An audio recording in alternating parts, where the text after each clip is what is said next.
Okay, so now that I've gotten that off of my chest, maybe I can actually look at this with a critical eye. Or I can try anyway. Sadly, for this sort of thing, my inner 6-year-old is a lot louder than my inner critic. And my husband wasn't much help, but he loves Disney Pixar movies. I I first heard about this movie when I was looking up stuff about the Princess and the Frog. Because all I'd heard about it is, woohoo! Finally, we're going to have a black Disney princess, and um, it was called the Frog Princess at the time, and I was going, what? Black Disney princess? Frog princess? That's the name of a Russian fairy tale. Awesome! We're gonna see Baba Yaga. But no, we didn't get that yet. I'm waiting, Pixar. I want to see my Disney princess in Russia. Um, but so I haven't been to the theater much lately. I mean, I got to go see the Avengers, which is pretty cool, but other people basically said everything I have to say about the Avengers. So go watch their vlogs. Seriously. Other reviewers need love. Uh, so I went into this expecting. I don't know what I was expecting, because I mean, Pixar doesn't really do girly movies. They don't really have girl protagonists. This was actually an argument I had in the car with my husband. Monsters Inc., yeah, there was Boo, but you could have replaced Boo with a little boy and it would have been the same movie. Um, and I don't really consider Tangled to be a Pixar movie. That was a Disney movie with animation done by Pixar. Maybe. This was a Pixar movie with the Disney stamp on it. But it was, by and large, a Pixar movie. Yeah, you'll have to pardon the bugs. It's summer and we're out in the country and bugs get in all the time. So, to begin with, the trailers. I am really stoked to see Wreck-It Ralph. Like I said in the other sort of gag vlog, Wreck-It Ralph kind of looks like a kinder, gentler version of Tron, with the whole idea of video game worlds all being interconnected. Um, and I did like the support group for video game villains with, God, I don't want to know how much they had to pay in licensing for to use Bowser and the Pac-Man ghosties and Zangief. My husband disagrees that that's a that he's a villain, but you know what? Whatevs. Uh, the Despicable Me 2 was really just sort of a teaser trailer, and it had the Minions, because the Minions are kind of Despicable Me 2, Despicable Me's scrap. You know, I don't think anybody was expecting them to be quite so popular. Kitty, don't chew on that. My cat's over there in the background. But in a lot of ways, they were apparently some of the best parts of the movie. I have not seen Despicable Me yet. I know, bad girl. I'll fix it. It's the first time I think I've ever seen a teaser trailer, or a trailer indeed, that was specifically warped towards people watching it in 3D. Or at least that I've noticed, because they actually had one of the little minions with a party blower blowing it at the audience, and I looked at it and said, you know, if I was wearing 3D glasses, I'd almost swear that thing was supposed to be coming right at my face. Which would have sucked for me. I do not startle easily. Or well. Well is actually what I meant. Apologies. It's late. I'm already in my pajamas. So, the trailer for The Hobbit looked awesome. Of course I have to go see that. I cut my teeth on Tolkien in a tasty leather binding. I'm trying to remember if there were any other trailers for anything, and not that I recall. It's probably kind of a good thing. Kids just don't sit still for that sort of thing, and by the time you get through the amount of trailers that were in front of the Avengers, the 3-year-old that we had with us would have been ready to tear the lights out of the ceiling. So, short films. Pixar always has a short film in front of their movies. That's why I count this as a Pixar movie, not a Disney movie. Um, this one, it was kind of cute. It felt like it may have been generated from a folktale I may never have heard before. If not, it should have been. There's this like family operation that climbs up to the moon and sweeps away the stars that fall onto it that make it glow. So you get the phase of the moon, and they have to sweep it into the correct phase. Um, and they're apparently bringing a little boy into the family business, and he's trying to contend with Grandpa, who has his way of doing things, and I guess Papa, who has his way of doing things, and having to find his own way of doing things. Um, which seems kind of appropriate with the movie afterwards. I'm not sure how much to spoil for you with this. It really is kind of your typical Disney princess story. You have Merida, the princess, who is fiery and spunky and wants to do things her way, and she's a rebellious teenager.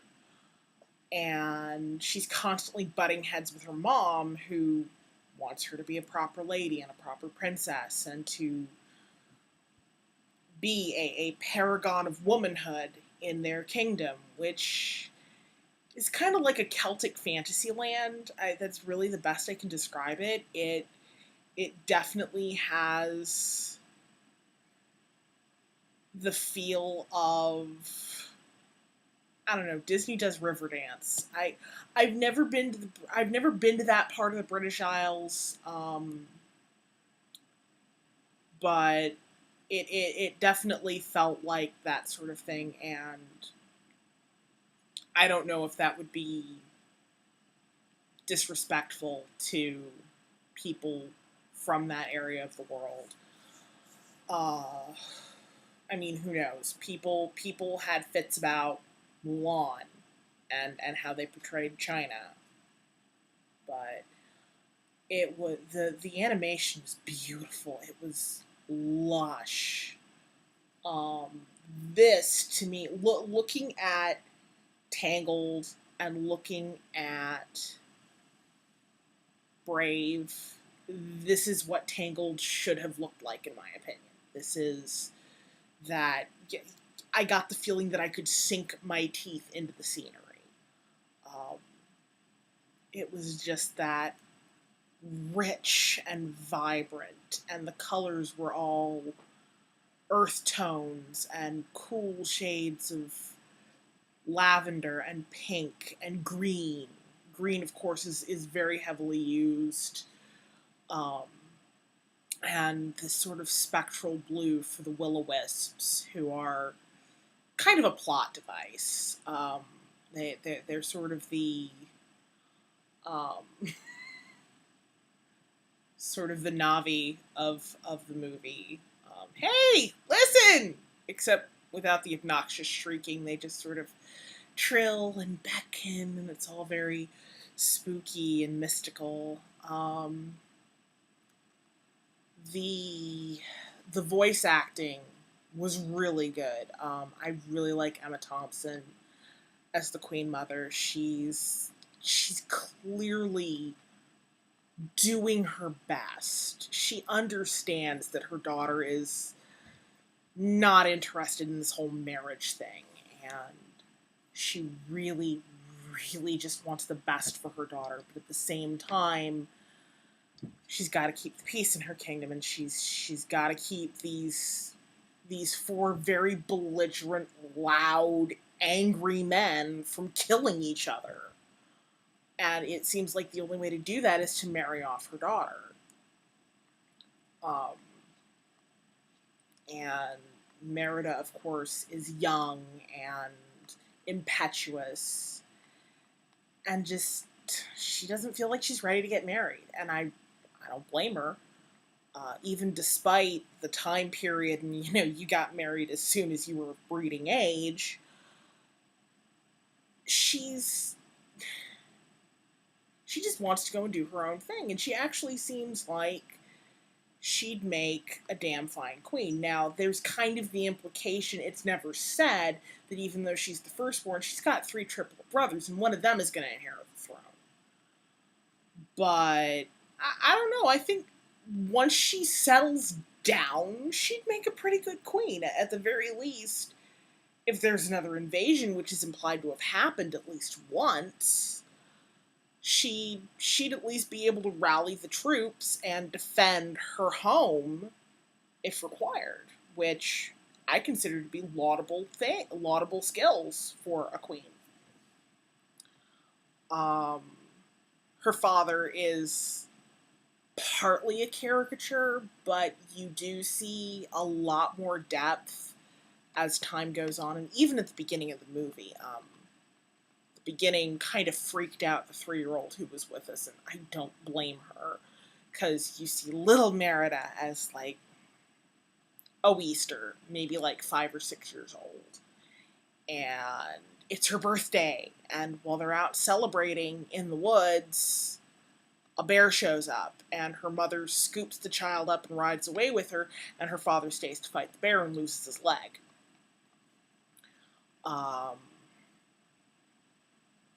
I wish we'd gotten to see more of the suitors. I wish they'd had a bit more to do. I can understand why they didn't give us much more characterization. The little bit of characterization they had was enough for us to be able to tell them apart by more than just appearance. And they probably didn't want to give them much more than that because we kind of needed to be on Merida's side for this. She doesn't know any of these guys. They're from way across the loch or pardon me, from very far away. She's never met them a day in her life, and now they're suddenly vying for her hand in marriage. So, we're not supposed to go, oh, she should totally be with that guy. They can't do that. Well, they could, but then nobody would be happy. The scenes with the witch, however brief, are hilarious. And they portray the witch as not only a nice person, but as a very human person. Magic's just kind of what she does for milk money. Her real passion is wood carving. Which is great, We need more of that sort of thing in fiction. We need to show kids that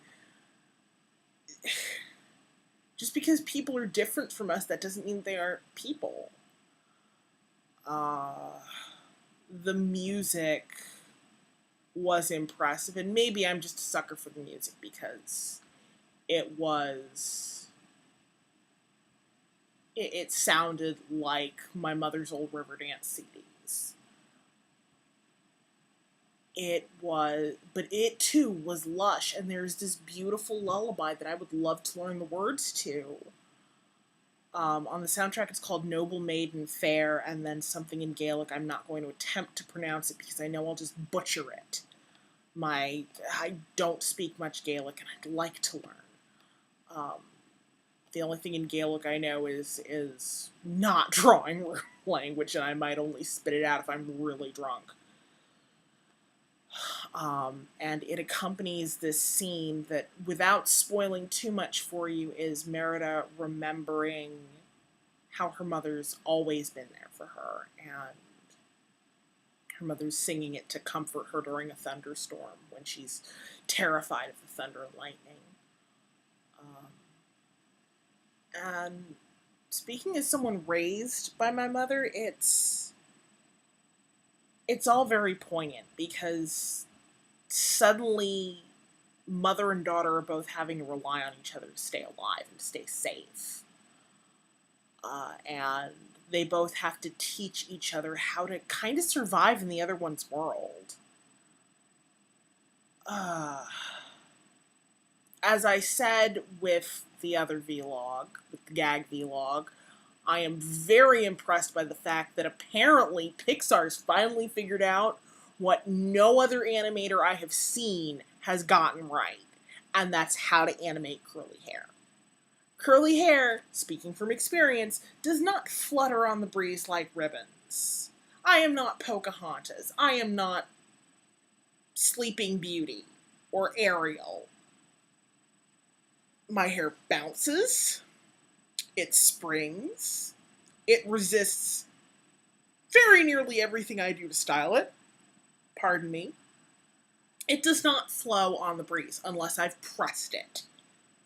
And I seriously doubt that they were going to show medieval styling tools in this movie.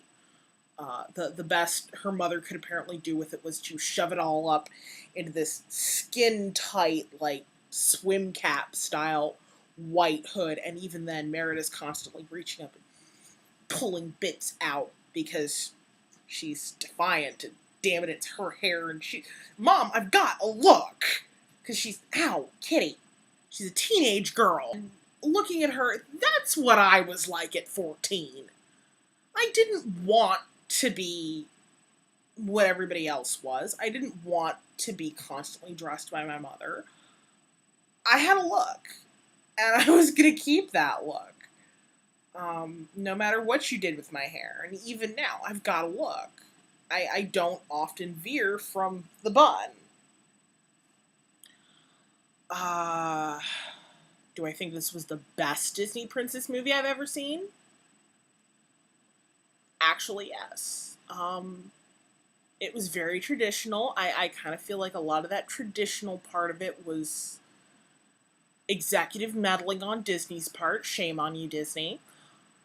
But at the same time, there were enough of Pixar's unconventional leanings that it felt fresh to me. I actively did not know what was going to happen in the movie, and by the time they even reached a point where, looking back, I should have realized that, oh, that's what's going to happen.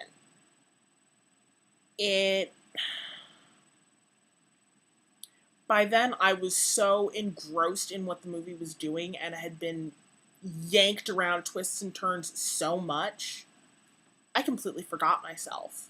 I totally forgot the troper brain, and my inner critic was impressed. My inner 6-year-old was clinging to my husband's arm and trying to watch through my fingers. And it was all just incredible, and I am really glad I went to see it. And I definitely think that fans of Disney princess movies, that fans of Disney movies, period, fans of Pixar movies, and fairy tale nuts, especially feminist fairy tale nuts, might like to go and see this. And it's definitely the sort of thing I would take one of my daughters to see if I had one. It's earned a place in the Pantheon, and whether or not they put it in the Disney Princess Pantheon does kind of remain to be seen. But I'll keep my fingers crossed. That's about it. Hopefully this will not be the last of my vlogs, but we'll see. Thanks for watching. Go watch Brave. It rocks. Bye!